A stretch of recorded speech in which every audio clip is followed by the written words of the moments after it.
All right. We back again like we never ever left. And you know what time it is? It's the Center Street Boys. I feel refreshed from the last time that we sat down and spoke. And as usual, I'll start off with our intros. You know, it's the Mandem Strap S.T.RAP. We got the Mandem Des. We got the Mandem Dipo.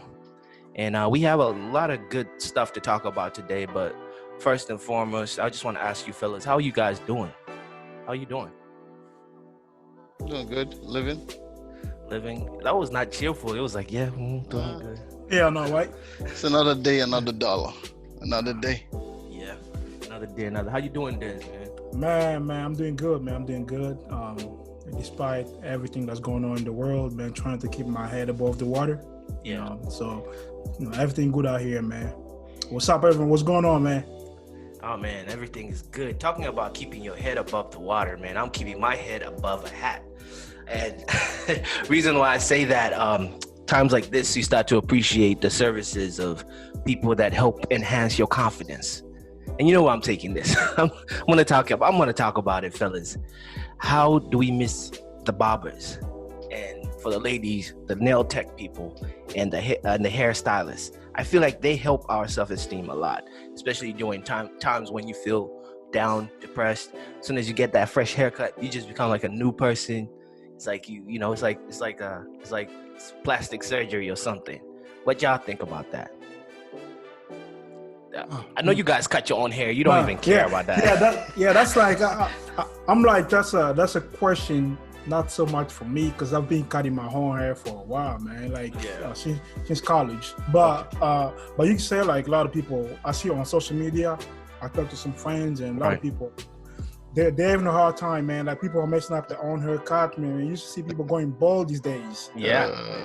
But, and then you go like it kind of goes with the whole thing about being an essential employee, essential worker. Yeah. You know what I mean? Like you see like a lot of these people that nobody really, I wouldn't say nobody cared about, but nobody really paid attention to, like people that work in grocery shops and restaurants, barber shops. So you see now people realize how much we need them big time. Man, I've been tipping the Amazon deliverers, like just leaving a little bit if I'm expecting something, because I realize they are, they're in the front line. People driving trucks, bringing food to like the grocery stores. I mean, these are very important people. Talking about that, we do have a lot to talk about. I'll let Des take on the driver's seat while I sit back and think about what to respond back to these fellas. So Des, take it on. It's all right to say Diddy, by the way. Diddy. To say it. Hold on, dog. He said, it is your boy Diddy. Like just Dipo said, Des, aka Diddy. Get used to that name. So this is second episode of the podcast. Last time we had a good, great convo. We talked about many different things, right? And we jumped on this topic about relationships. We figured that was a huge topic with a lot of different things we can talk about. So we're like, man, we need to come back to the topic because it was good last time how we just jumped on it, but I felt like we could dig deeper than that. So we're gonna start a new topic about relationships, and we're gonna cut that in 3 different parts. And I know Sharp made a good point last time about having self-awareness. So knowing who you are before you can get to build relationship with others. And we figure, hey, why not? Let's dig into it. Let's dig into that and talk about how you can build and upgrade your own identity. And before we talk about relationships, who are you? What type of person are you? How do you become who you're meant to be before you start talking about, hey, I want to build a relationship with somebody else. So without further ado, man, we're gonna jump on that. And I did say something about self-awareness, and that's something Strap did talked about last time. So how about we jump on that? What are your thoughts about how you can build yourself and be self-aware of who you are meant to be or who you're supposed to be? I think so for me, I think self-awareness is key for building or building your identity. Because if you're not aware of I guess if you're not aware of self, you don't know what parts you need to upgrade, or you don't know what parts you need to develop within yourself. No one is made perfect.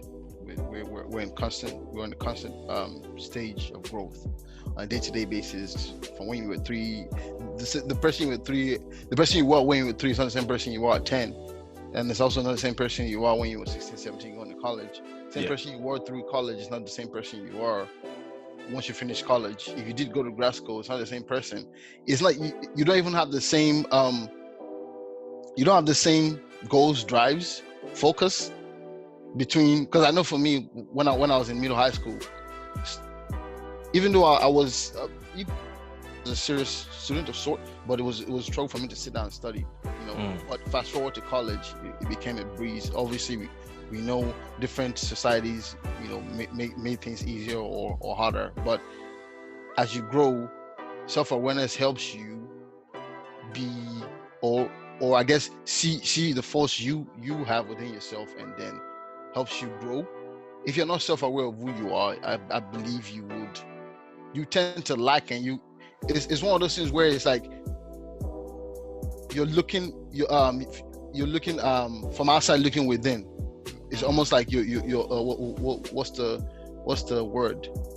It's basically a projection of yourself. Can you stand from outside and view yourself on a day-to-day basis and say, okay, this is who I am, this is how I'm viewed, or this is how I think I'm viewed. Yeah.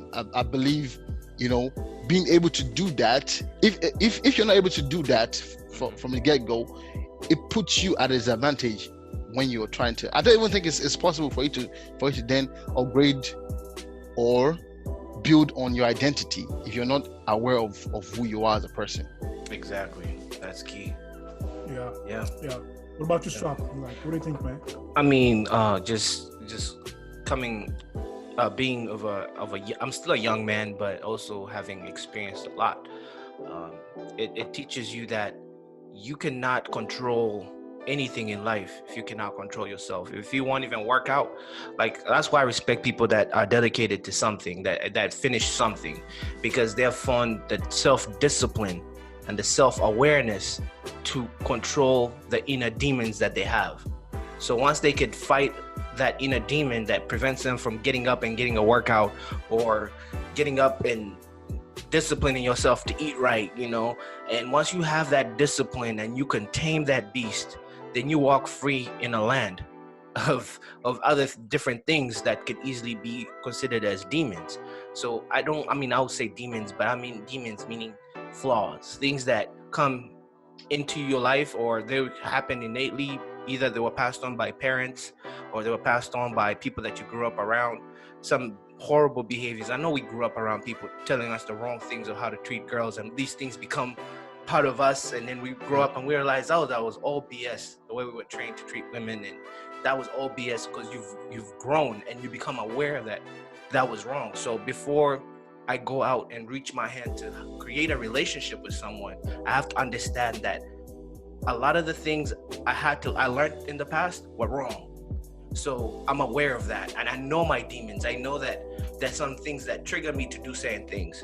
There's some words a woman would say that'll rub me wrong. So I know my insecurities. I know things. You have to know them, and if you don't know them, you just be an angry, toxic person. And unfortunately, some people are attracted to that. We've seen people that are around toxic. That's all they want to date. They don't want nice guys. They want a stable guy who's calm. They want, a dude who's gonna call them all sorts of B words and be toxic. But it's no one's fault.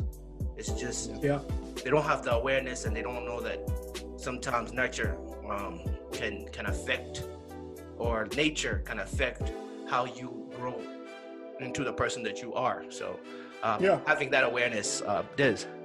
Yeah, most definitely. Like, I do like what you guys are saying, and I feel like we are on the same wavelength about that.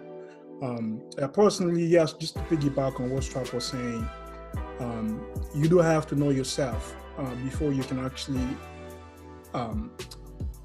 seek to build any type of relationship with anybody else. And this is why. I think people said well when he said, like, at different stages of life, you may be like a different type of person, especially when you're getting more mature, when you're building that maturity. like you get to see life from a different perspective. And we know through life, just going through teen, like like being a teenhood, like we know peer pressure is a big thing, and peer pressure basically means influence, right? So you can get influenced by other your peers, like your family members, and like just like being in some situation where you feel like you have to do something just because everybody else is doing it.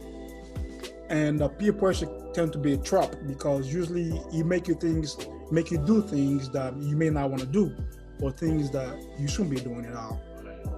And how do you avoid that? Is by being self-aware, knowing who you are, the type of things that you want to do.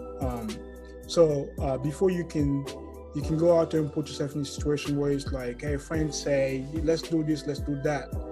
But being self-aware of like what are your skills, or like what are your limitations, and what you can and cannot do is going to put you in a position to be successful anywhere you go, because you're able to a degree forecast that if I take this path, it's going to lead me to success or like a positive outcome, and if I take the other path, it's going to take me to a negative outcome. So just being able to know all those things allows you to be able to make the best decision for yourself, and also put you in a position where you can make the best decisions when it comes to building relationships with others. And there's a lot of different things we can dig into, because self-awareness has to do with like personal relationships and like business relationships, love relationships. A lot of things going on when it comes to that. I don't know if you guys have any more to add to this subject.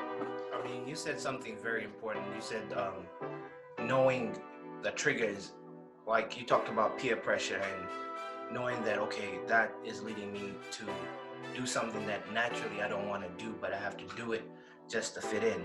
I have a question that I want to pose, and I don't want to take too long on this question. Are you ever too old for peer pressure?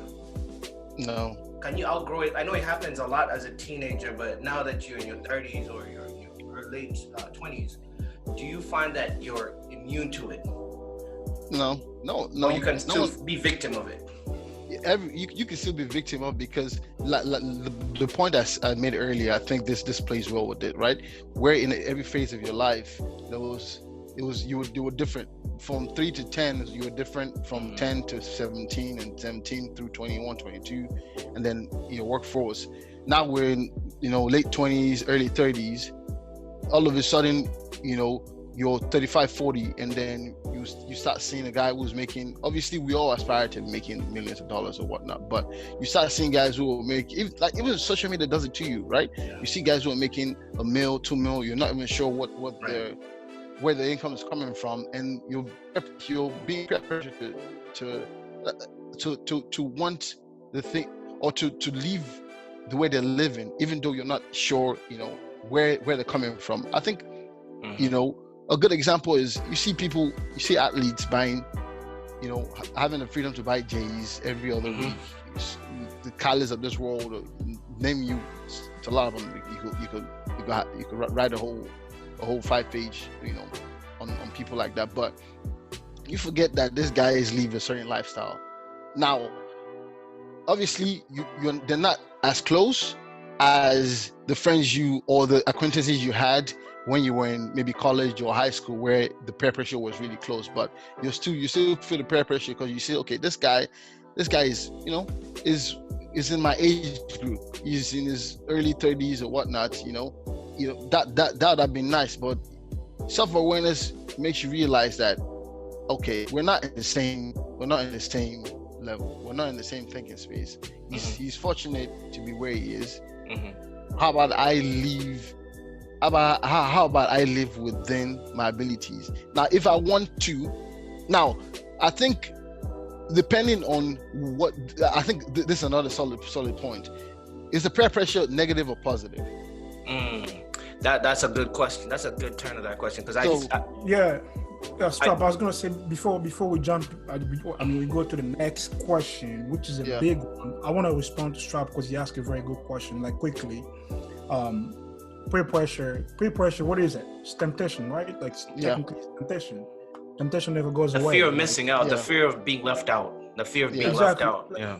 it never goes away. Like it never goes away, regardless of what stage of life you at. Like Right. it's always gonna be around. And this is why we're saying like self-awareness is key, because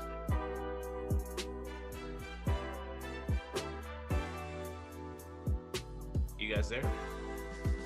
Yeah. Oh.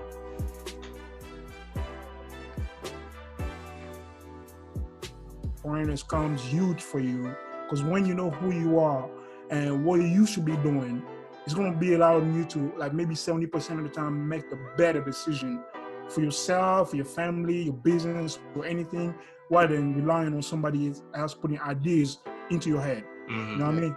Mhm. Yeah, like you said, you asked the question whether is it bad or good. That's a good question, because if we look at it on a bigger scope, all our life is based on peer pressure, and we can use different words rather than peer pressure, which has a negative connotation. We can call it mass marketing. If you see something being marketed to you, you see a lifestyle through music, you see drinks, beverages, Get Ciroc by Diddy, or Jay's, if you want to jump high, you know, everyone is doing it, all the cool kids are doing it, and the fear of being left out. So not having it, it's because we are social animals, and we learn by seeing most of the time. I would say, I would go back to my original question and say, no one is immune to peer pressure. You may think it's not peer pressure, but I'm wearing Arsenal because of peer pressure. Like, I was brought into this lifestyle. So like, yeah, Des, you bring on the next topic or the next segment. No, I'm just gonna piggyback on that, because since we're talking about self-awareness, and you did make a good point by asking you asked a good question, and you asked, like, are we immune to the peer pressure or not? And Dipo took it one step further by asking, is it positive or negative? And now we're talking about relationships, because we stay on the side, like the topic of relationships. What about your personal branding, like who you are as a person, like personal branding or rebranding? If you're trying to change, to change who you are, how people view you at, like how does like self-awareness and peer pressure, how does that affect that? So I think if you've always been self-aware, or didn't necessarily stray too far off of who you are, right, due to peer pressure, I think personal branding, I think most times you fit under the umbrella of personal branding. Right. But if within your course of life you peer pressure to change who you are or do some things, basically you strayed along the path that you're supposed to follow. I think that's where personal rebranding comes into. I think a good point to also raise is, during the course of brand, what's the reason for you to look into personal branding or rebranding? Is it because you're swaying towards a specific lifestyle, career path, just a different way of living? Because I think, even though obviously we always come back to this, because this is who we are as a Nigerian coming to the United States. It's like, okay, do you need to rebrand yourself, or okay, this is I'm coming back to what you guys, I'm glad you guys said this, right? So peer pressure, are you peer pressured as a Nigerian to come to the States to rebrand yourself or to brand yourself? To me, I feel in that situation, rebranding means you just knock off. It's almost the same conversation as saying, do you assimilate into a new society, or do you basically? I think assimilation means you get used to mix it in there. Yeah, you mix in, but you still have your core values or your core upbringings or your core experiences. So to me, I feel assimilation is a best of both worlds, to where you're still strong within your identity as a Nigerian, right, or as a Mexican, or or as a Russian or South Korean, but you've assimilated into an American system, which means you can easily sway either way. Yeah. I think, branding is an easier path to follow, and it's an easier goal to get to if you haven't swayed too much away from who you are as a person. Rebranding means, I feel, it may not always be that your past was bad, or you had some shaky past or sketchy stuff, but just the word itself, rebranding, means you saw something, or you're trying to get better. This may not always be the case, but it's chances are you probably maybe didn't like something in the past. Now you're trying to put yourself in a better light to reach whatever goals, or to reach whatever platform, or whatever path you see out of you. Yeah. So before Strap answer the same question, I want to take it one step further. I want to make it clear, because right now we're talking about how to basically build a successful identity, right? That you're trying to build your identity, but you want to do it in a way where you're going to be successful, right? Yeah.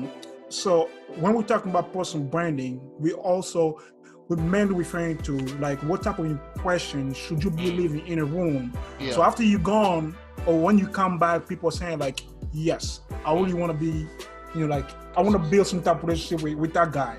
You know what I mean? So Strap, you got the mic now.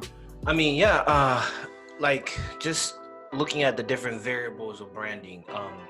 If you look at it in a very micro level rather than macro, because macro would be more of corporation and how we associate brands to say things. Like if you see red and white, you see Coca-Cola. When you see the golden arches, you think about McDonald's, because they have prided themselves in creating that brand like that, and they made it very memorable to a lot of people. But if we go on a micro level, where we talk about an individual and treating your persona, your presence as a brand, and making it worth some value, because really and truly we are all an entity, and we are all a business just off everything that we do. We are business because we earn money and we go spend and invest into the economy. So that's why we are a business. We are a machine, and what makes that machine or that company or that industry, which we are in an individual level, have value is how we project ourselves onto other people. Like Des said, if you walk into a room, what impression do you leave in that room? Branding. And sometimes we put conscious efforts like self-awareness to make our brands even get better. Because you can sit down. Self-awareness is not only to correct you, but to also enhance you.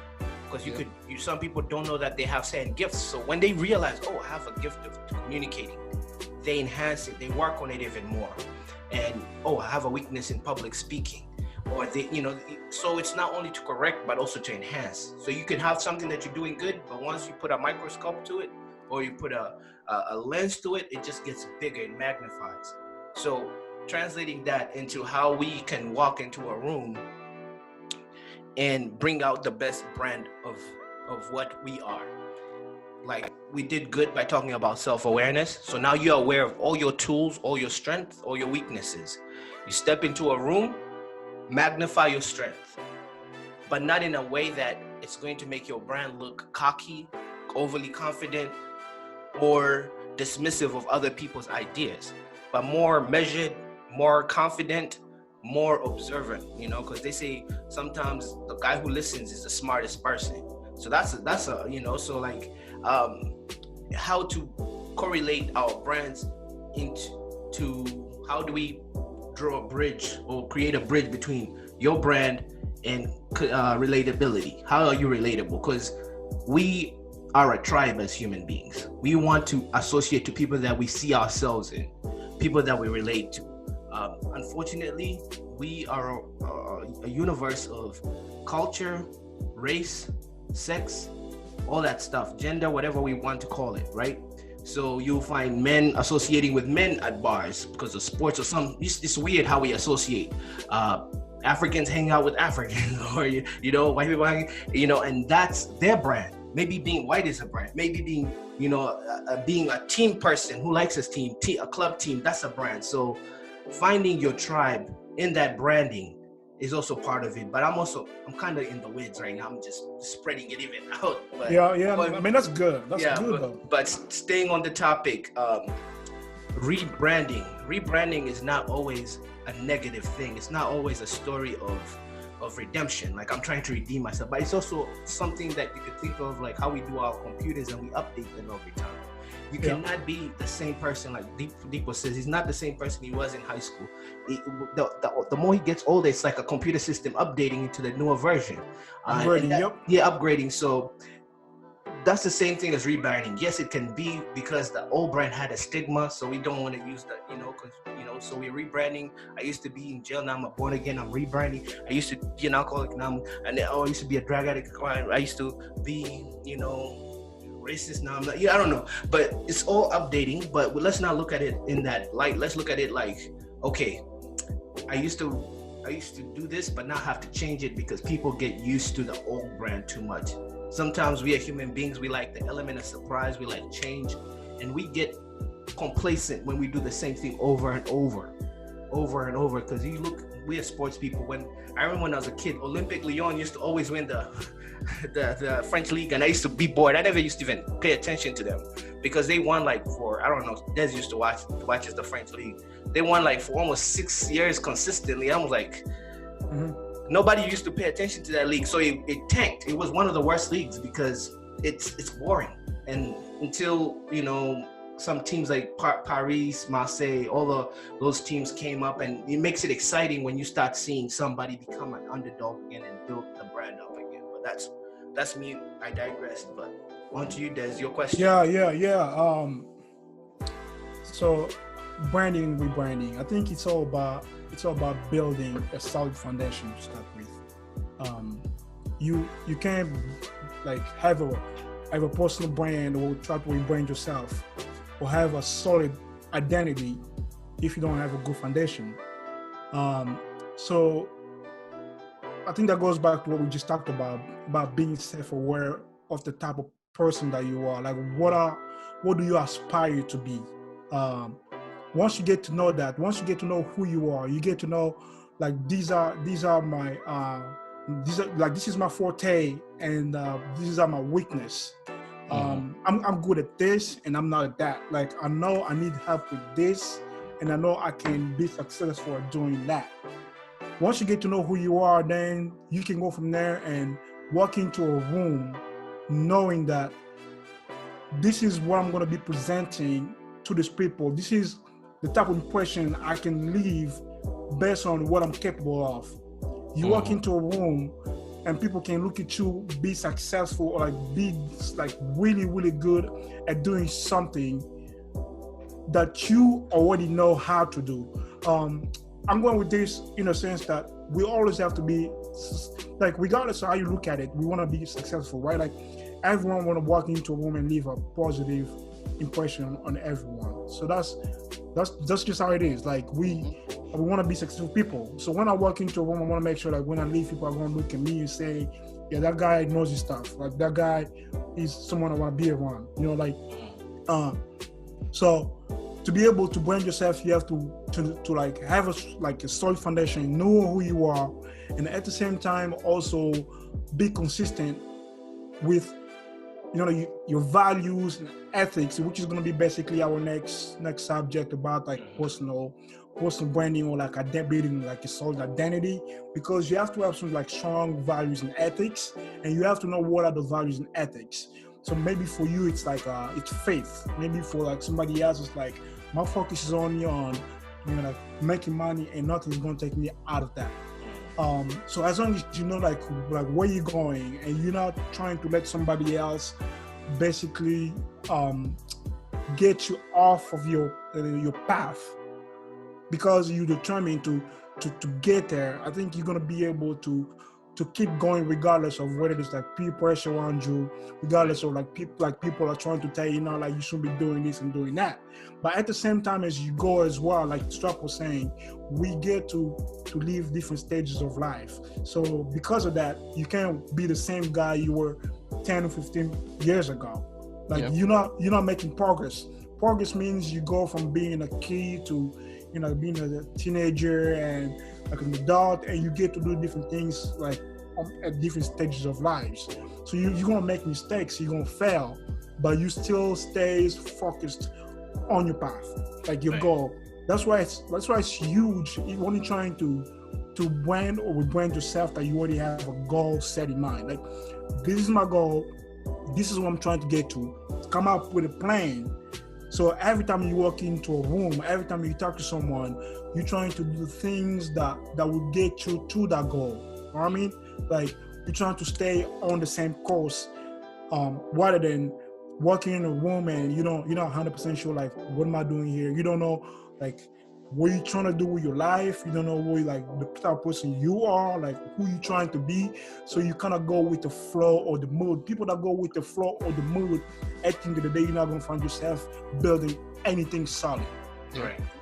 So values and ethics is huge. And this is what I'm going to ask you fellas, like what Can do you I guys... Oh, yeah. Can I ask a question before we go to the new segment? Like, this is and I'm learning something right now, and I picked up a new element that ties all this together. The ability to accept change too. Because all that, because we change, some of us change without even knowing we're changing. Either we are getting taller, we're getting older, we're getting gray hair. But the idea mentally to accept that you have to change your behavior, or you have to, because we're talking about rebranding and all that, but the element of change sticks out so much for me right now, because change can either be your detriment or be the reason why you're successful with all the things that we are talking about. So I'm learning that. I'm just seeing the common thread in everything. The common denominator is be comfortable with change, especially in things like that. Just be comfortable with change and changing who you are, because all the stuff that you were taught, maybe it's wrong. Maybe there's always a new rules. And while you were going to the work ethic, and sorry, I stopped your role on that. No. I actually like that point. You said be comfortable with yourself. I'm going to take you one step. Be comfortable with yourself as well. Because be comfortable with like who you are, and I think if you're comfortable with the type of person you should be or you want to be, it's going to be easier for you to execute your plans or your goals and everything that you have going on. And like we talk about identity has a lot to do with values and ethics. Like whether it's our values at home, with your family, with friends, like work ethics, the values at work, faith. So like, what do you guys think based on your personal experience? Because we've all come a long way. What do you guys think are the best, or not the best, but some of the values that someone should hold dear to in order to build a successful and, long-lasting identity? You want to go first, Dipo? Yeah. Something my dad always used to say came to mind, and I think it's the first time he's always said this, but one of the very first times he really emphasized it was I can't forget my first time going to boarding school. I was 10, and he used this phrase. I'm pretty sure most of us have heard it, or the sentence: remember who you are, where you came from, or remember the family you come from. Now, obviously, it's easy.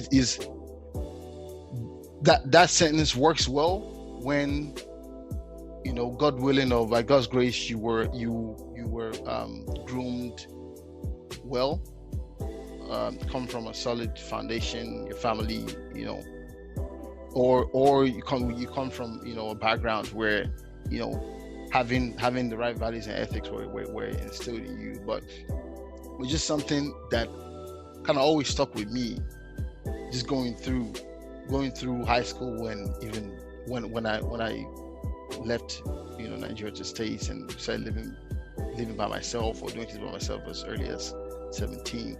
Just that phrase alone, even though it doesn't say, okay, remember your values and ethics, but having that having that at the back of your mind kind of in a way kind of helps you, set you on the right path if you are actually listening to each and every word of that sentence. Remember who you are, where you come from. Remember the family from hence you came, right? So that means remember the values that you were brought up with, being good, God fearing. Remember the values you had, or remember the things that you aspired in your parents, your dad or your mom. Not to go too in depth personally, but I used to, as a kid, when I was on holidays, my dad, he loved. I'm pretty sure you guys are men, so he was a sharp dresser. Sometimes my dad would spend 20 minutes trying to knot a tie because it wasn't perfect, and within those 20 minutes, he would have knotted a tie 15 times. After knotting the tie, just to place his pin, he would make sure to adjust it to fit right. And which is those little things you realize, man, just because you're going to work, you putting this much time into how you look or how you're dressed, just the ethics and the values, and then going on as I advanced through his career. And I also noticed, even for me, as I went through school, just those things always, even though we know that in high school we all went through our phases, especially being in boarding school, but just because of the values and ethics that you had as a kid, or that was imbibed into you, there are limits to the things you kind of did. And even if you did them, you could easily chastise yourself because you're self-aware, and then you come to realize, man, that's not really who I am. Right. Right. Okay, I did these things. Okay, yes, we know in high school or in middle high school, we had a lot of room there was a lot of room for error, right? Because you get yourself by teachers, whatever or wherever it will be. But that coming out of that, coming to college, and basically living the society you're used to, your room for error shrinks down. Now it's a case of, I really need to, what are my values? Right. What ethics do I stand by? Through college, do I go through college, not studying, always trying to cheat? Right. Because you think back in high school, you may or may not have done that, but in college now you're living in a society where that's not taken lightly. Right. Within the taking of an hour, you could go from being your parents spending all this money, and all of a sudden you're expelled from university because you went through some form of malpractice. And it ties back to the same thing. What are your values, or what ethics do you have? And then also you fast forward to the workforce. If you don't have strong values on how you portray yourself, are you a God-fearing person? That means not just by religion, but by spirituality. It means you try to do all the right things. We know the workforce is a tricky. I feel of all those phases in life, this is where we are right now. Is the trickiest, where if you don't have strong values or ethics, easily get swayed. So basically, what I'm hearing here, like the biggest point, my biggest takeaway from that, Dipo said, I know you said a lot of good things, but the one that really stuck to me was like family being like the foundation, of good values and ethics. So Strap, who's gonna talk to me, man? Like, what do you think? I mean, Dipo, I may have to echo some of Dipo's sentiment. I mean, family, it all starts at home. It starts at home. But because Dipo covered a lot of it, I mean, I don't even know what to say, but I'll pick from what he said and magnify one thing, a value, okay? So personally, as I got older, one value that I realized, all the successful people that I know, my mentors, to even my lady, all the people that I know who do stuff at a high level and have a good work ethic, one value that I have is they see a bigger picture. That's one thing. They don't have, how do I say it? They have the power of completion. I know a lot of people that are good at something, but they don't complete whatever they start. They can start, maybe college, just drop off, because the going got tough, but they didn't have the grit to just keep on going and seeing, you know, the light after the tunnel, you know. Yeah. And that's a value of its own. I don't know if it started at home. I don't know if it's an innate thing. Some people are just born with it, of completing. You know, I know people that start every January. Yeah. New year, new me, and then by It's not about how you start. It's about how you finish, right? Yeah. So those people that have always that idea, and I realize people that are always working out, they're in shape. That's the mentality, and you see how it correlates to their work. You know, when they start a project, they always have, and they know how to pace themselves. Most people that don't know how to pace themselves end up not completing anything because they don't know it's a marathon. It's not a sprint. You know, you gotta rest your brain, you gotta relax. So that's a good value. And I realize all successful people have plans. They have a plan. They wake up, they have a vision board, they have they celebrate small victories. We want to celebrate a big victory, but they're celebrating just waking up, getting to do this to a small part, and they see a bigger picture. While some people that are not as successful, that find success, they may innately have that ability, but they don't know how to explain it. And you realize there's that correlation of they have this imaginary mind, and when they tell you their ideas, you look at them like they're crazy. And then after a while, you see Facebook, you see this thing, you see the internet. If somebody in 1960 told you there's something that will be created, it will be on a TV, and you can send an email to somebody in New Zealand and they'll get it instantly, they'll look at you like you're crazy. But that's the thing about them. They see a bigger picture, and then they have steps to how to get to where they want to get. So that's a value. I didn't have it initially, but as I got older, I started seeing all the people that I look up to have this same ability. The lady that I'm with has the same ability. She sees a bigger picture. I didn't have that ability, but innately I used to I would start projects, finish them, but I didn't know that even if it's not finished to a high level, like if I'm putting out a project, a painting, but the mere fact that I finished it, most people quit along the way. Most people want instant gratification, so they need claps, they need this, they need to see money coming in so they can keep on going. But some people have to see abs coming in so they can keep on working out. Some people don't see nothing, but they're just going in because it becomes a lifestyle, it becomes part of their therapy, and then next thing you know, they're in the best shape of their life. So that's one big value that can correlate from health, family, relationship to workforce. Sorry. Strap. No. Let me say something, like just in between. Like, I just want to say, man, like it's okay that like maybe like 5 years ago, like you said, like you didn't have that, you know, like you didn't look at the bigger picture like everybody else. And that just goes back to the point you made earlier about upgrading yourself, right? Yeah. Right. Stuff that we knew 5 years ago, 10 years ago is not the same man. Right. So that tells you, like, along the way you've upgraded yourself to be a better person. And that's we all go through that. We all go through it. Like, nobody's gonna claim like 10 or 15 years ago. I'm not gonna say like I looked at things the same way I'm doing right now. You know what I mean? Like, so it's okay when you say that. It just shows that you've grown to be a better person over the years, and that's all it's about. You know, that's all it's about. Yeah, and I'm still updating my person. You know, because really and truly, I'm still young. That's why I always surround myself. I always want to be the dumbest person in the room, not figuratively. I know people get sensitive when you use the word dumbest. I want to be the person in the room that knows the least, so I can be a fly on the wall and absorb stuff. Because I realized, growing up, I was in rooms where everybody was showing and telling, rather than being in the corner and watching.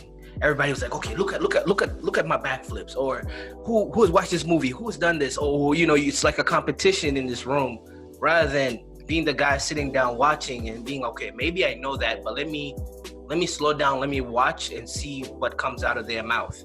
Because if I preconceive that I know more than them, you know, and I realize most of the most genius people are always the people that are going to be in the corner watching everyone, just watching, observing weirdly. They're like weirdly observing. So that's a value.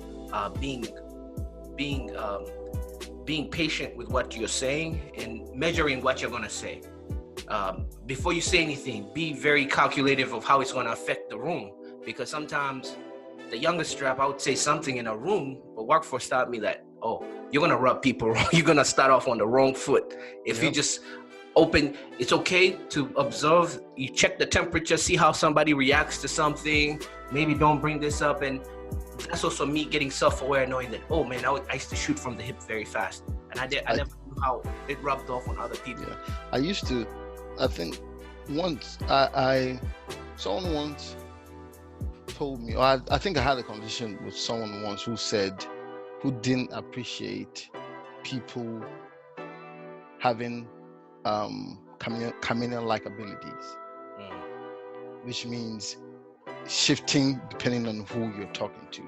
Yeah. And I had an issue with that because I was thinking you have to adjust to who you're having a conversation with. Right. The same way you talk to your manager, it's not the same way you talk to your peer. Yeah. It's also not the same way you talk to your director or GSS or wherever it is. So, but here's the thing. That doesn't mean you have to change your core values. Yeah, of like course. Your core values always have to, because this is part of your identity, right? But you're talking about more like how you conduct yourself with people. Obviously, the way you conduct yourself with your friends and your family, your wife, your girlfriend is not the same as the way you do it at work, right? Yeah. So, like the core values and the ethics, the work ethics, like that's you guys said it best. Like you get that as you're growing up, like starting from the family, from the young age as you're growing up. So you get to know that you get to build an identity based on maybe like your environment, your family background. It could be where you were raised and like the situation. But once you acquire those core values and ethics, and you know the good for you, you shouldn't be willing to change them. Like to amend or basically shift your identity because you're trying to please with someone. Otherwise, you don't know who you are, man. You don't know who you are. Yeah. Like, what type of values and like ethics are you going to pass on to your children if you don't even know who you are? Yeah. Yeah. You know and just piggybacking to what Dipo was saying, I would agree with how his sentiment and how he felt when that person said that. What's wrong with you fitting into a room and having empathy? Empathy is the key word. Being empathetic, listening to people, shaking your head, even though you think you know. I know some people listen because they want to respond. They're not even paying attention. They want to let off. But the mere fact that you're in a room and they're calling you a chameleon because you're shaking your head and you're agreeing and you're understanding and you're meeting them at their level. And that's the difference between leaders and followers. Okay? A leader is one of many. A follower is one that is meant to follow, meant to be inspired, meant to be motivated. The power of leaders, there's a big saying that Nelson Mandela said, if you speak somebody's language, they'll hear you. If you speak to their heart, they'll follow you. And that's why Tupac was followed by him a lot. It's because he had complex topics, but he made them simple for the simplest gangster to like, and and listen, talking about politics, talking about, gang, but he's making the medicine like candy. Yeah. And and making the medicine sweet. No one should chastise you for saying, oh, you're being a chameleon. No, you're being relatable. Because somebody, if I walked in with a very strong personality in a room, I'm not relatable, so you're going to fold and you're not going to tell me anything. Yeah. And then we will not make business and you will not even have, but again, tying that to what Des is, if you become a chameleon, you forget to be yourself. You always, even if you're fitting it into a room, because you could be in so many rooms, like I'm around my white friends, I'm being white. I'm around this, and I'm not, by the way, I retract that statement. I don't know what being, but you around this people, you're acting like this. Yeah, but remember your core, like he said. Remember your core. I don't think you can necessarily, I know it does happen, but I think you can. And I'll give you an example of how that happened to me. I have a real life example. I think you can, if you're self-aware, of who you are, I think you can adjust just enough without getting rid or without numbing what your values and Your ethics values. are. I don't feel like you necessarily always. Now I know people do get carried away. Yeah. But if you, like I said, if you're self-aware, I think you can make the adjustment to where you step into a room, you're aware of who you are, but at the same time, it's almost the case of I know this is a philosophy topic, but there's a skill, right? You're basically transitioning from one end of the skill to the other depending on who you're relating to. Right. Obviously, if it's kind of the same thing with, when you're in a group and you see some people struggling with weight factors or whatnot. Right. Now you can't go into that group and start talking about, today I benched 225, 20 times, or I benched 250, this and that. It's not empathetic. But it's not empathetic because the person looking at you and is thinking, I'm gonna let them know. and the person is feeling some type of way because it's like, okay, to me, I feel that's kind of, I think that's a space I'm in when it comes to, okay, maybe I don't necessarily need to talk about, or if it's just like, being in a group chat, right? Sometimes you need to take out a conversation out and make it personal because it doesn't necessarily fit in, even though yes, everyone in the group is it's just being self-aware, but also understanding where everyone fits. Everyone is different. That's a key point, Dipo. You're opening a can of worms right now because you're making my brain go in gears. But just going back to what you just said, awareness, which we talked about, and also awareness of others. It's like talking to a blind person and you telling them, whenever they're telling you something, oh, I see what you're saying, but you don't know that they are receiving, like, are you being sarcastic? Or are you disrespecting me? Or are you being insensitive? Or, and also going back to being a chameleon. I like that topic because I have a real life story, right? I don't even want to talk about the situation or the industry, but I was a buddy in an industry. Like, the buddies, you sit down as boys, break time, you're talking, you're hanging out, people make whatever jokes, maybe inappropriate or whatever, depending on your values and morals, right? Yeah. And, they're making these women jokes of women should be in the kitchen, whatever. Yeah. Knowing that I can either laugh along with them and share a joke, but my inner morals wouldn't let me do that. So I had to correct it there and then. Yeah. I had to say, you know what? I really don't appreciate you saying jokes like, why are women's feet small? Because they could be closer to the stove. I don't like that. Because you will have daughters. You have moms. You have sisters. If you look at them as what's the word? Like less than you. Then you have a problem. You have a problem. And I corrected it. It came from laughs to seriousness. And I know that affected how they are going to approach me with saying jokes, but it's okay. I can keep, but I have to let them know my morals. Like Des was saying, you could be a chameleon and try to relate, and because you just want to fit in. It's normal to fit in. It feels good. Everybody feels like they can, even if you're around some racist people that are not really racist, but they'll try to make some jokes around you, but you got to correct that there and then. So you let them know, we are friends, but that won't slide. So next time they'll know how. Sometimes you got to train people how to treat you.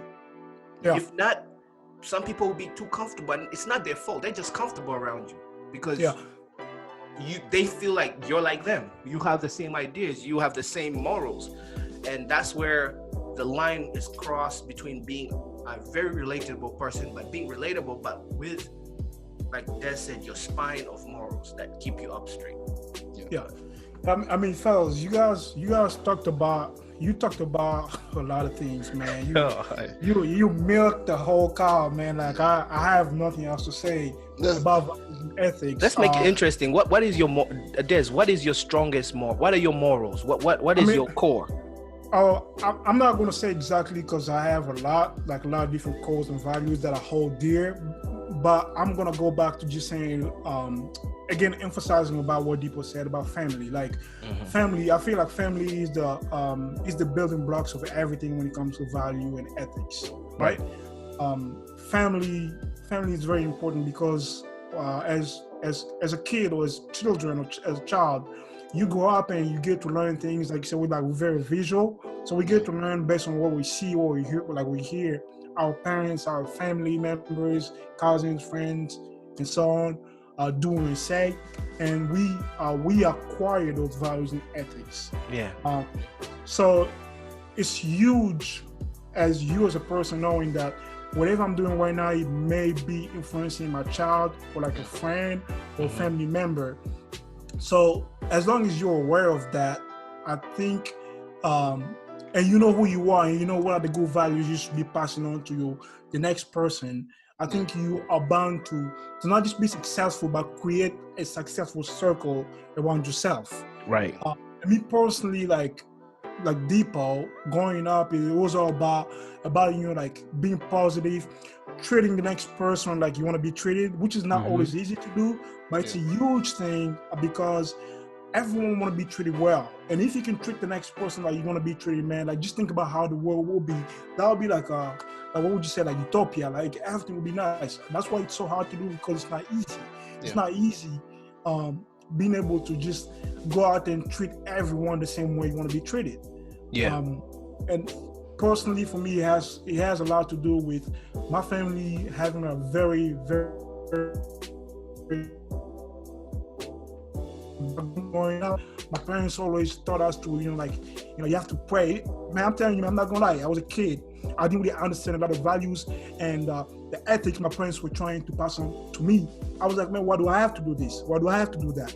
It doesn't make sense. But now that I'm older, I'm looking back, I'm like, they knew what they were doing, right? Like, because now I got to like situations where whatever they taught me back then, whatever they told me, hey, like this is the good thing to do, and that's not a good thing to do. Like today, I'm able to use that information to be able to make better decisions for myself and people around me.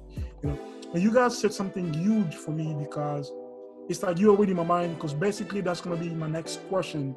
It's not about how you start, but how you finish. And you could call it legacy, right? Yeah. Because legacy is about how you finish. You could live your life like the first 30, 40 years of your life being the bad dudes in the block, in the neighborhood. Right. But the last 30, 20 years, you do something amazing that makes a huge impact on everybody else. Man, you're gonna die a hero, man. So the legacy is huge for people, Right. And how do you guys? So we talked about self-awareness. We talked about personal branding and rebranding. We talked about values and ethics, and these are all like part of someone's identity. Yeah. And I think for me, the ultimate goal to someone being successful in life is, what type of legacy am I leaving behind? Is it something positive or negative? And how can you guys put all these things together to leave a positive legacy as a person? So I'll start off. So legacy is a very interesting term or topic when it comes to my personal understanding and my personal journey. I come from a family I have 2 sisters and a brother, and I have my dad had 21. My grandfather had 21 kids. He was a very, very, very successful man. So was my dad to a point. He was successful. So they already kind of trailblazed the path of what legacy should be. So they have somewhat, and I know a lot of us have that same story. Unfortunately, some people don't have the parents in their life to build that story, but I have a template for legacy, kind of. You know what I mean? It's like I have role models, people to look up, and I have a cheat sheet. I can cheat from that cheat. It's nothing like, I'm not LeBron doing it for the first time, being the first generational, whatever, a successful person in their family, man. I mean, I come from a family of doctors, lawyers, everything. So anyways, talking about legacy on an individual scale, I think legacy is way bigger than an individual. It passes down, and it's inherited too. Yeah. So my stake on it is try to enhance what my ancestors have done. Try to keep the bricks on the road that we are building, or try to cut trees to create the path that they were trying to create. But taking that off, or taking that understanding, does challenge what you're doing in the present day, because you have to do it in a different time, a different civilization, different understanding of technology, of how you can create legacy, because legacy is such a broad word. On an individual scale, if we're talking about what I want to hear on my eulogy when I'm dead, I just want all the people that I've ever interacted with to have a good experience with. That's it. That's the small piece. But for Theo and Theo's kids, it has to be enhancing the template that was put down onto me. My parents did educate me, which is a key. They fed me, they kept clothes on me, they kept a shelter on me, they taught me principles, they taught me language, they taught me tribal language, they taught me ceremony, they taught me gatherings. So that the legacy of seeing, because where I come from, and I think it's similar to Congo and Nigeria, a family that is together and solid is looked at as rich. You're gonna be rich, but if your family is scattered, they don't look at you as solid.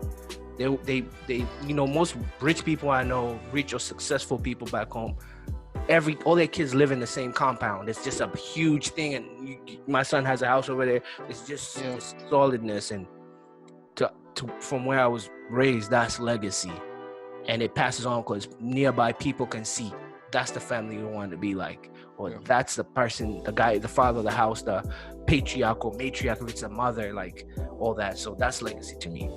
Yeah, I mean that's good what you said, Strap. I like what you said about like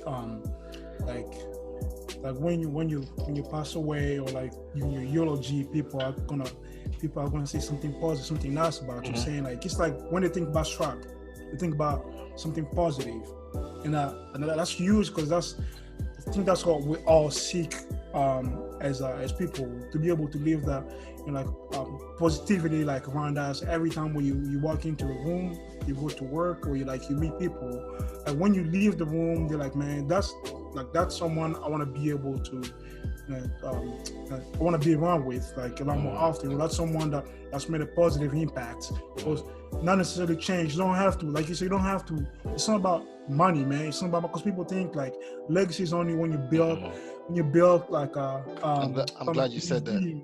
A museum, or like you got like you're donating a lot of money now, man.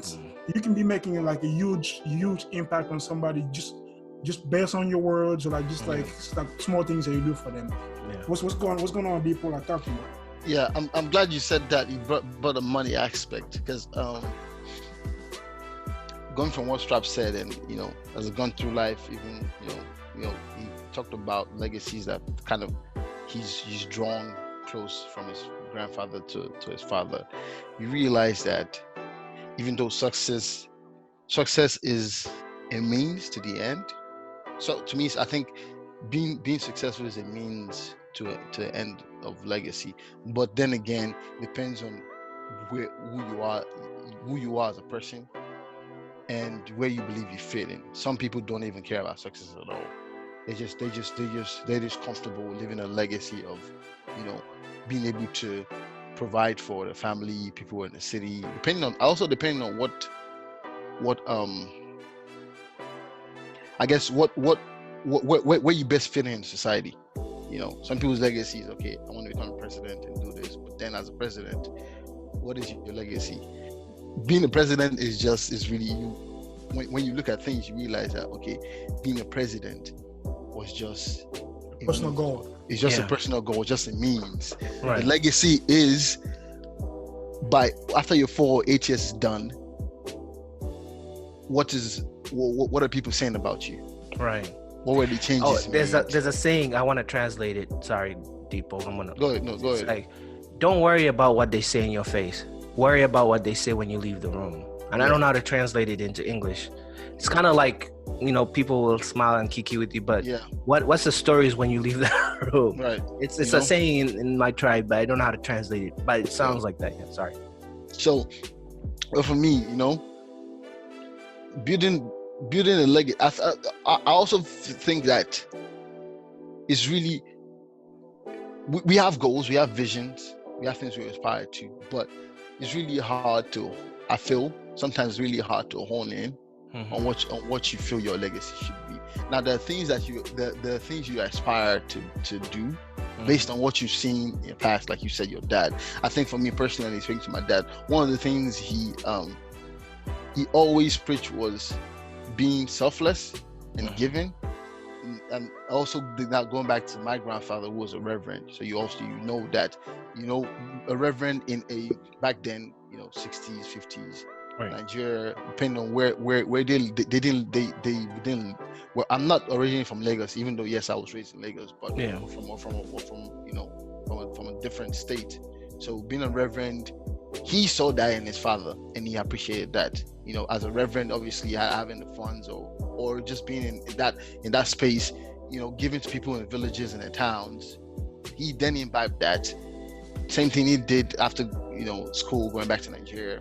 As he was working, whichever level of success he reached, which was a means, he then applied the same thing, trying to make sure giving to needy or whichever people needed his help.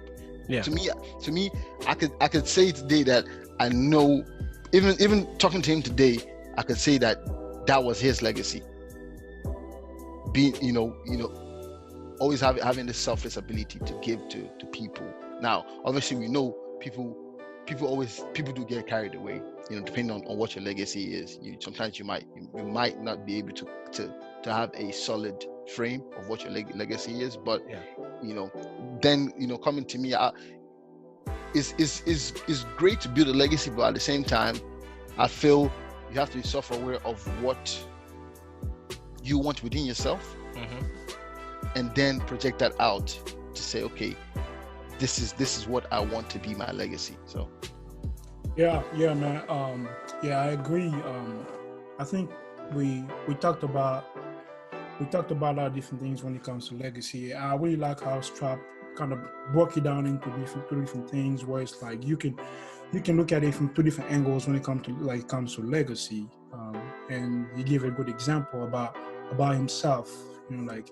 What is legacy to him? Like when he's gone, like what type of legacy is he going to leave behind from his own personal perspective, and what is it for his daughter? Because it is different. And also, Dipo, you talked about, and I did talk about that as well, like money not being, because people think like you want to be successful or you leave in a good legacy if it's tied to money somehow. Right.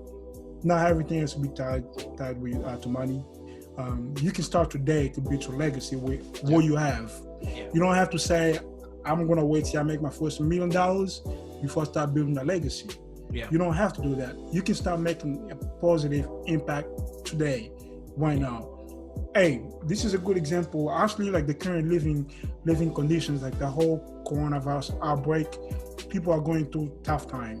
Yeah. If you have means to help like your neighbor, Strap saying like he's been tipping some some deliverers, like people from FedEx and UPS and restaurant.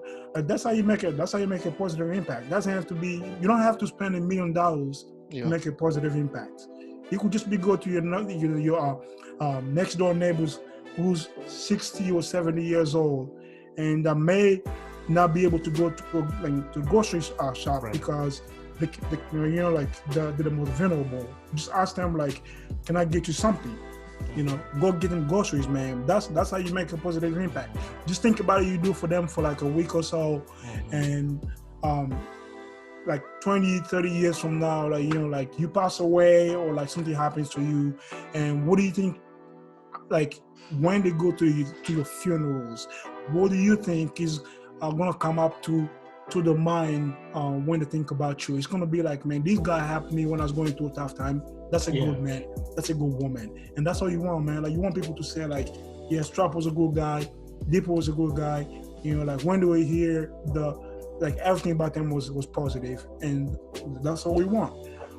So today we talked about how to build a strong and long-lasting self-identity, or if you want to upgrade your identity, like what do you want to do?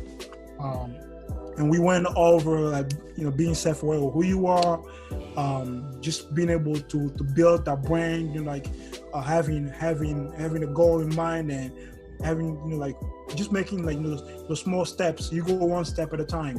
Also, we talked about values and ethics and legacy. It's a huge topic. It's not the only thing when it comes to relationships. We're gonna expand on this on our next episode. But I don't know if you guys, fellas, have any last quick comment before we sign off today. Question before we sign off, and it just be a one answer. Which do you appreciate more? The values that are imbibed with you, the values and ethics that are imbibed with you as a kid, or the ones that you honed in on personally through your experiences in life? Which do you appreciate more? I guess, yeah. I say both. Like, I'm not sure. I mean, honestly, I think experience is key to everything. Like you can be taught something, but until you experience it, you're not gonna be able to really build or like acquire those strong values. It's kind of like immunity, right? Coronavirus again. It's kind of like immunity. So if you get coronavirus and you recover from it, you build what they call innate immunity, right? Yeah. That's you're not gonna be able to ever get that immunity until you actually get infected. Right. Like another way to get it is like getting the vaccine, sure. But having the innate immunity is the best thing that can happen to you when it comes to fighting disease. So I would say if I would have to pick one of them, I would say values and ethics acquired through experience would be better. I mean, like what Des was saying, they kind of go hand to hand. As a kid, these values are like these are foundational bricks that are put to your slab or your foundation. And once they're put to your foundation, you don't really understand them, but you have an aha moment when you learn other values later on that they all correlate. Sometimes to learn, you have to be learnable. And if that makes any sense, I'm using like, in order to learn, you have to be able to learn. And sometimes we learn not knowing that we are learning. So that initial layout as a kid that they put, the structure that they put will always make sense when you get older and you have the moment like, oh, I know why they did that. Like Des had that. Now that he's in the workforce, is doing this, and he's like, oh, my mom's or my dad's principles and structuring, it makes sense now, because now these new values that you're getting, it's like a piece of a puzzle just coming together, and it just fits so correctly. It's like a perfect glove. So they go hand to hand. I wouldn't say, I mean, if I was, which I do, I maybe do lack in initial values that I end up learning, like let's say behavior when you're eating at this restaurant, and you learn it at a grown age, etiquette and the right forks, all these, but that's not value. But there's some things you pick up older that are new to you, but there's nothing really that deep inside is the right thing to do. There's nothing new to you when you get older. And when you do something bad, you already know you're doing something bad, but we ended up doing it sometimes. All right, guys, I think we hit our hour mark, and appreciate everyone for their contribution to these topics. Des for controlling the floor. Ladies and gentlemen, the Center Street Boys once again, and we'll be back with some more fire. Appreciate you guys. Peace and love. Come on to the next episode next time. See you soon. See you later. Bye.